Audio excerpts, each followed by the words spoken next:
Study IQ IAS, अब तैयारी हुई अफोर्डेबल।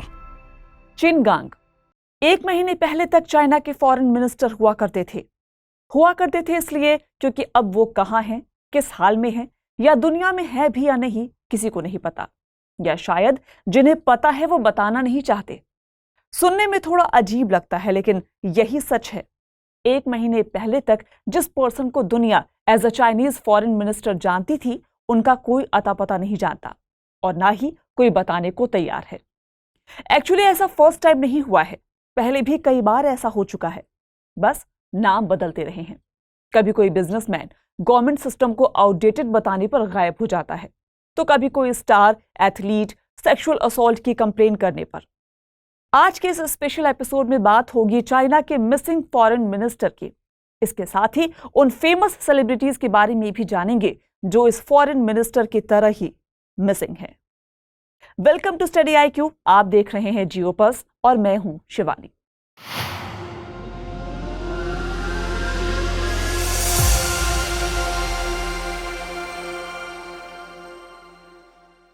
शुरुआत करते हैं चिनगांग से। सबसे पहले तो सवाल यही है कि चिनगांग की पर्सनैलिटी और एजिबिलिटी क्या रही है।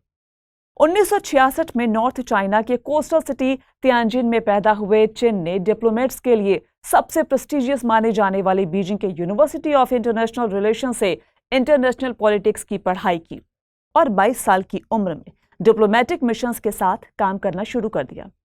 1988 में Beijing service bureau for diplomatic mission से स्टाफ मेंबर के तौर पर जुड़े। समय के साथ रैंक प्रमोट होती गई। उन्होंने कई साल तक फॉरेन मिनिस्ट्री के लिए ब्रिटेन में चाइनीज एम्बेसी में काम किया।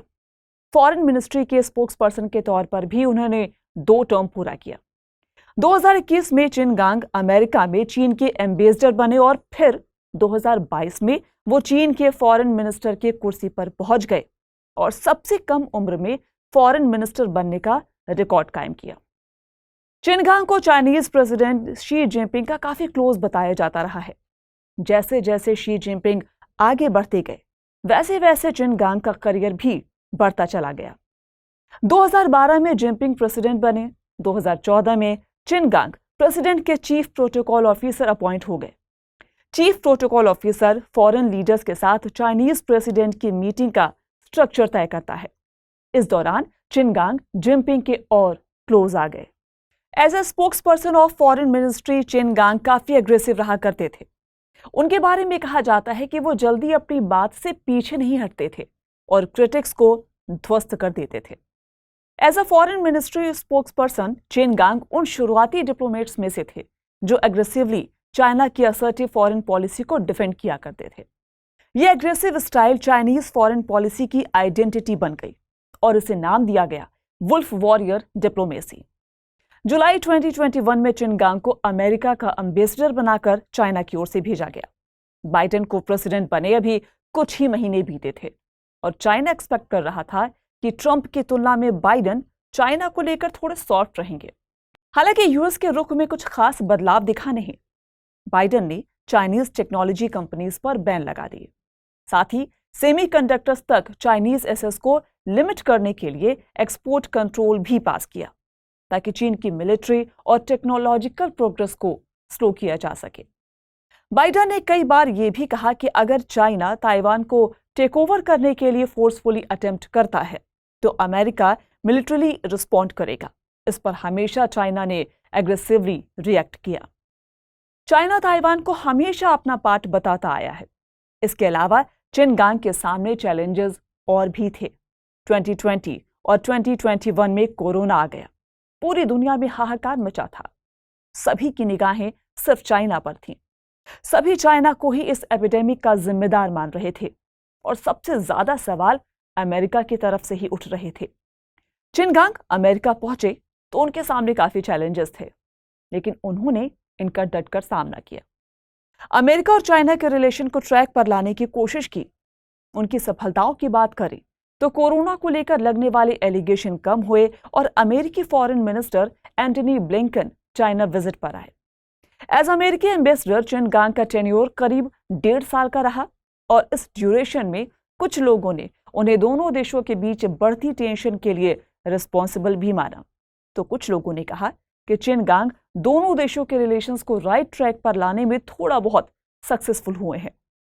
दिसंबर 2022 में चिनगांग को वापस बुला लिया गया। उन्हें चाइना का फॉरेन मिनिस्टर बनाया गया।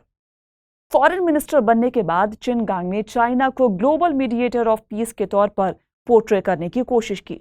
फरवरी में चिनगांग चाइनाज ग्लोबल सिक्योरिटी इनिशिएटिव लेकर आए। हालांकि रशिया यूक्रेन वॉर में रशिया के हमले को कंडेम न करने के लिए उन्हें क्रिटिसाइज भी किया गया। इसके अलावा फरवरी 2023 में स्पाई बलून को लेकर चाइना अमेरिका में काफी टेंशन बढ़ी। अमेरिका ने चाइना पर जासूसी का आरोप लगाया, जबकि चाइना इससे साफ इनकार करता रहा। जून 2023 में अमेरिका के foreign minister Antony Blinken Beijing आए। यहां उनकी चिनगांग के साथ लंबी मीटिंग हुई 18-19 जून को। इसके ठीक एक हफ्ते बाद 25 जून को आखिरी बार चिनगांग को किसी पब्लिक मीटिंग में देखा गया था, जब उन्होंने रशिया, वियतनाम और श्रीलंका के ऑफिशियल्स के साथ मुलाकात की थी। इसके बाद उन्हें किसी ने नहीं देखा। कहां गए नहीं पता, कहां हैं ये भी नहीं पता। जबकि 25 जून तक चिनगांग ठीक ठाक दिख रहे थे। 4 जुलाई को उनकी यूरोपियन यूनियन के फॉरेन पॉलिसी चीफ के साथ मीटिंग थी, जो कि पोस्टपोन कर दी गई, वो भी अचानक से। लास्ट वीक चिनगांग को इंडोनेशिया में एक समिट में शामिल होना था, बट नहीं हुए। शुरुआत में जब चिनगांग के इस तरह से गायब होने पर सवाल उठे, तो फॉरेन मिनिस्ट्री की ओर से कोई ठीक ठाक आंसर भी नहीं मिला। बाद में कहा गया कि चिनगांग की तबीयत ठीक नहीं है, कुछ हेल्थ इश्यूज हैं, बट इस तर्क पर लोगों को बिल्कुल बिलीव नहीं हुआ। गांग को चाइनीज प्रेसिडेंट शी जिनपिंग का बेहद भरोसेमंद माना जाता रहा है। कम्युनिस्ट पार्टी का राइजिंग स्टार कहा जाता था। फिर अचानक से उनका गायब हो जाना ठीक नहीं लगा। चाइनीज सोशल मीडिया एप्स पर चिनगांग के बारे में सर्च में करीब 5000% का उछाल आया। हालांकि उनके बारे में कोई क्लियर इंफॉर्मेशन सामने नहीं आई कि वो कहां हैं। कुछ मीडिया रिपोर्ट्स में उनके एक्स्ट्रा मैरिजल अफेयर्स की बात कही गई। कहा गया कि उनके खिलाफ आरोपों की जांच चल रही है। हालांकि चीन में ट्रांसपेरेंसी कितनी है ये आप सभी जानते हैं। इसीलिए असल में हुआ क्या है या क्या हो रहा है ये बता पाना बेहद मुश्किल है।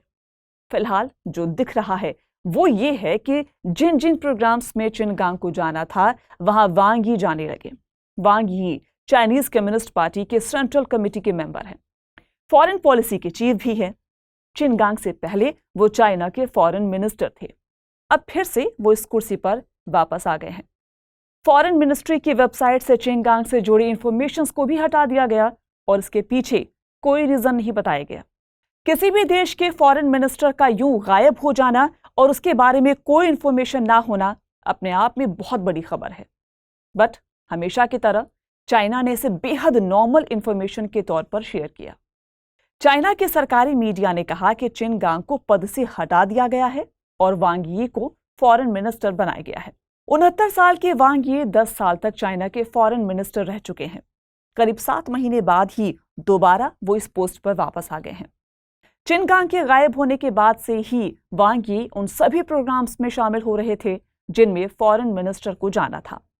वांग यी ने हाल ही में साउथ अफ्रीका के जोहान्सबर्ग में इंडिया के national security adviser Ajit Doval से भी मीटिंग की थी।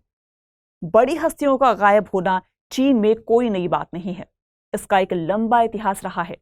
सबसे बड़ा एग्जाम्पल 100 फ्लॉवर्स कैंपेन का है, जब 1956-57 में माओ ने लोगों को यह फ्रीडम दी कि वो कम्युनिस्ट पार्टी को क्रिटिसाइज कर सकते हैं। बट जब लोगों ने वाकई ऐसा करना शुरू किया तो चुन चुन कर उन लोगों पर एक्शन लिया जाने लगा, उन्हें जेल में बंद किया जाने लगा और उन्हें ठिकाने लगाया जाने लगा। ये ट्रेंड अब भी बरकरार है।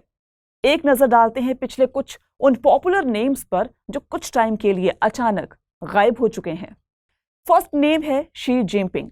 मौजूदा प्रेसिडेंट शी जिनपिंग 2012 में गायब हो गए थे, कम्युनिस्ट पार्टी के हेड और अगले प्रेसिडेंट बनने से ठीक पहले। हालांकि बाद में वो वापस आए और उन्होंने दोनों पदों को बखूबी संभाला। सेकेंड नेम है एक्ट्रेस फैन बिंगबिंग का। आयरन मैन और एक्स मैन जैसी हॉलीवुड फिल्मों में नाम कर चुकी फैन बिंगबिंग 2018 में अचानक से गायब हो गई थी। उस टाइम की चीन की सबसे रिच एक्ट्रेस बिंगबिंग पर टैक्स फ्रॉड के एलिगेशंस लगे थे। 3 महीने तक मिस्टीरियस मिसिंग के बाद जब वो वापस आई तो उन्होंने सोशल मीडिया पर माफी मांगी। कहा कि मैंने जो किया उस पर अशेम्ड और गिल्टी फील करती हूं और इसके लिए आप सभी से माफी मांगती हूं।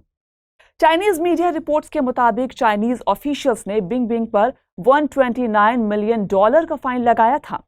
साथ ही उन्हें एक डिजिग्नेटेड लोकेशन पर रेजिडेंशियल सर्विलांस पर भी रखा गया था।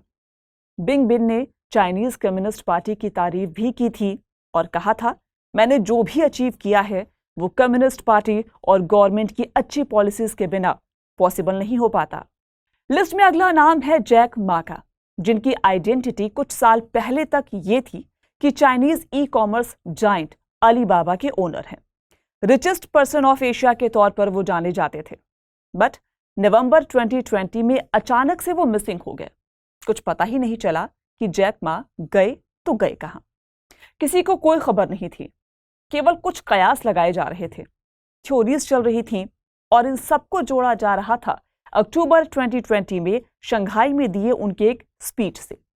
अपनी फाइनेंशियल सर्विसेज फर्म के एम्प्लॉइज को दिए स्पीच में जैक मा ने चाइनीज फाइनेंशियल सिस्टम को क्रिटिसाइज किया था, सिस्टम को आउटडेटेड बताया था।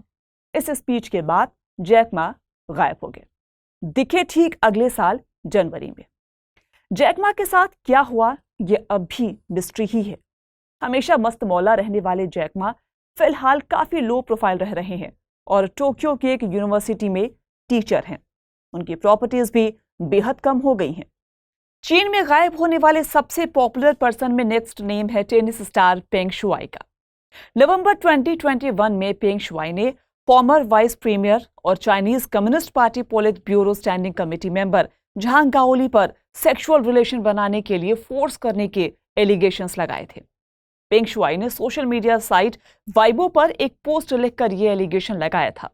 कुछ ही देर में यह पोस्ट डिलीट कर दी गई और पेंग शुआई पब्लिक अपीयरेंस से गायब हो गई।